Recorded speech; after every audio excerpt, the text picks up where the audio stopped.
Hi guys! So today's video is going to be a book haul, but before I get into that, I just want to let everybody know that the 1,000 subscriber giveaway that I hosted is officially over. I have contacted the winners, so if you guys were wondering about that, it's done. A big thank you, of course, to all of you for entering. I always appreciate all of your guys' support. And to enter, you guys just had to tell me some book recommendations you had for me, and I have since purchased a lot of those books, and some of them are in this book haul today, so I'm gonna get right into it. So this book haul is especially exciting because I total spent $7 on everything I'm about to show you. My husband and I were kind of just kicking it at our house, and I wasn't planning on doing anything that day or going anywhere besides like doing house chores and stuff. And he kind of just turned to me and was like, hey, do you want to like go see if we can get some store credit at the used bookstores? And I was like, all right. We ended up getting tons of store credit at both Changing Hands and Bookman's, which if you guys are ever in Arizona, you have to go to those stores because they're awesome. But we got tons of store credit at both those stores, and I found incredible deals. I can't believe how many books I found on sale. So like I said, everything I'm about to show you, I got for total $7. So the first two books are written by an author that I think hands down the majority of you recommended to me, and that would be Cassandra Clare's City of Bones and City of Ashes from the Mortal Instruments series. I own one Cassandra Clare book. I own the Lady Midnight book, and I had asked around and said, do you have to have read her other books to like that book, because I've heard that book is really good. And everybody kind of told me you don't have to, but you'll enjoy it more because you'll know who people are and everything. So I took your guys' word for it, and I picked these first two up. The first one wasn't on sale, but the second one was, so I went ahead and got the first two. I've been on the hunt for these covers because I don't like some of the old covers. I don't really like the first one's got like a shirtless guy on it. Not really my thing, so I've seen them on sale before, but then now that I got all this store credit, I went ahead and got the fancy covers. Just to clarify, shirtless men are my thing, specifically my hubby, but not on book covers. Anyway. The next book I got is the third book in the Daughter of Smoke and Bone series by Laini Taylor called Dreams of Gods and Monsters, and I own the first two. I plan to read the first one sometime this summer.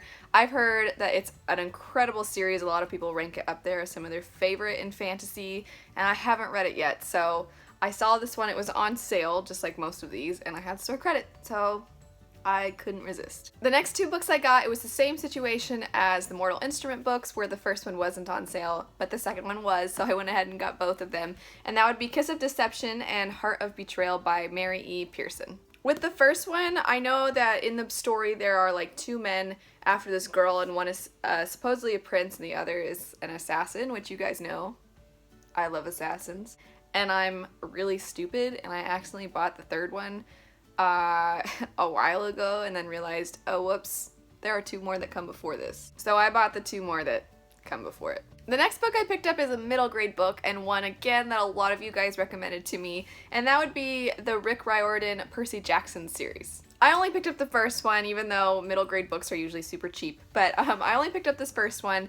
I really like this cover. I've seen other covers before, but I've been wanting to get this one, so I waited, and I'm glad I did because it was on sale on top of me having store credit. And I've been wanting to read more middle grade anyway. I feel like I've unfortunately gotten stuck in kind of YA fantasy, and you guys know I've told you before that I've been craving adult fantasy recently, and also I would really like to read more middle grade stuff, so super happy you guys recommended this, and I actually finally was able to get it. The next book is one that I have seen everybody say wonderful things about it, and I know that it's considered a very important read to a lot of people, and that would be The Hate You Give by Angie Thomas. This book gets talked about all the time on BookTube, so I'm sure it goes without introduction. You guys probably already know what it's about, but just in case you don't, it follows a girl named Star who kind of sees both spectrums of not only race but class, as in she goes to one school that is more upper class and then lives in an area that is more lower class, and she sees her friend get shot by a police officer, and it kind of follows the repercussions of that and how it affected her and just her life in this situation. And I think it sounds like a really good book. I know a lot of times stuff that has to do with politics can kind of be intimidating for some people, or for some people they're put off by it because they deal with that enough in the real world. But I do really want to read this story. It's you know, really prevalent nowadays, and I don't think for me, just shutting myself off from those things is the right way to go about it. For me, I want to try to expose myself to them, hear other people's sides of things, and read literature that has to do with it. The last book I got from the first used bookstore that we got store credit from is Flame in the Mist, which is brand new, and it is about a girl who is the daughter of a samurai, and her story is kind of sort of similar to Mulan, which was like my favorite story, my favorite movie growing up as a kid. I loved Mulan. I just thought it was so cool.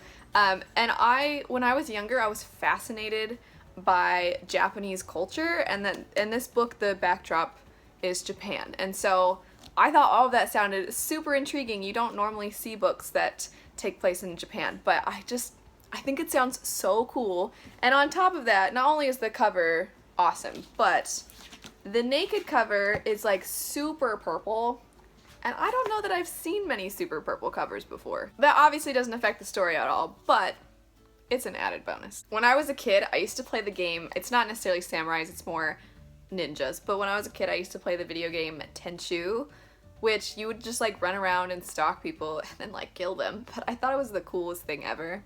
That doesn't really have a lot to do with this book, it's just more, I don't know, fun fact. Moving on to the books I got from the second used bookstore. The first one is one that one of you recommended to me when I was first talking about how I want to read more adult fantasy again, and that would be Glenn Cook's Chronicles of the Black Company, and this particular bind-up has the first 3 books in the series. I'm going to read to you guys a little snippet on the back because it sounds awesome. It says, "Darkness wars with darkness. As the hard-bitten men of the Black Company take their pay and do what they must, they bury their doubts with their dead." That sounds super cool. Plus, this was like $8.50. Next up, I actually, I purchased the first book in this series a little bit ago because Possibly Literate, whose channel I'll link down below, recommended this series. She says it's awesome. And that would be the Chronicles of the Unhewn Throne. I bought the first one, like I said, and they had both the second and the third one in these giant hardbacks in perfect condition for $10 each. Also, again, covers don't mean anything, and I actually usually like simple covers more than I like covers with a lot going on, but I just think that this cover is beautiful. It kind of reminds me of the old school fantasy covers, but with like a pretty, almost like pastel watercolor look to it. I don't know, I just think it's really cool. So I saw these and we had store credit, so I was like, I'm gonna get both of those. Next, I got the book Ready Player One, which I've been wanting to get this book for a long time. I've heard if you like video games that this is a good book to read, and normally when I'd see it at the bookstore, it's kind of expensive. Even if I see it on sale or something at Barnes & Noble, it's still kind of pricey. So I've just kind of put it off to the side and figured I'll get it when I get it. And then I saw it at the used bookstore. And again, perfect condition, nothing wrong with it, and it was $7.50, which is cheaper than the like $14 to $16 it normally costs at a regular price bookstore. Next up is another middle grade book that I got for $3, and that would be Cassandra, Clare, and Holly Black's The Iron Trial. I've heard that the setting for this book is a magic school, so for those of you that love those kinds of books, this one's probably a good one to pick up. I don't know a ton of beyond that, but I've heard that this is a good one. Like I said, I want to get more into middle grade again, so I feel like this book, the Rick Riordan, and then also School for Good and Evil, I feel like those are good ones to get back into the genre. Anyway, there you go, guys. That's it. Those are all the books that I got for, like I said, $7, maybe $8 tops, which is crazy. I feel like that's an insane, super good deal. Let me know in the comment section down below if you guys have read any of these books, if you are excited to read them, or if you want them to and are hoping that you can find them as cheap as I found them. But anyway, if you guys liked the video, don't forget to like, comment, and subscribe. Click the little bell icon to get notified when I post new videos, and check out some of my videos right over here. Thanks so much for watching, and I will see you guys later. Bye.